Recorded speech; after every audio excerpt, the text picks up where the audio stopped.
Spika wa bunge la Iran, Mohammad Baqir, amewataka wananchi wa Iran kujitokeza kwa wingi kushiriki katika mazishi ya kiongozi mkuu wa zamani wa nchi hiyo, Ayatollah Ali Khamenei, huku akisema ushiriki wao utakuwa ishara ya umoja wa taifa na sehemu ya kulipiza kisasi kwa kifo chake. Baqir amewaomba Wairani wote kuandika ukurasa mpya katika historia ya Iran ya Kiislamu kwa kushiriki kikamilifu katika shughuli za mazishi hayo, huku akisisitiza kuwa wito wa taifa wa kulipiza kisasi unapaswa kusikika duniani kote.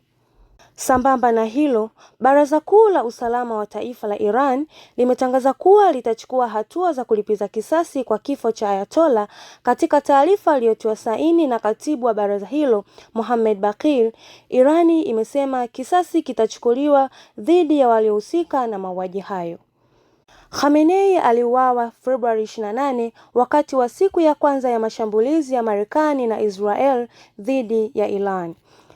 Hata hivyo, msemaji wa Wizara ya Mambo ya Nje ya Pakistan amesema Waziri Mkuu wa Pakistan, Shehbaz Sharif, hatahudhuria shughuli ya mazishi ya Khamenei zitakazoanza Jumamosi mjini Tehran.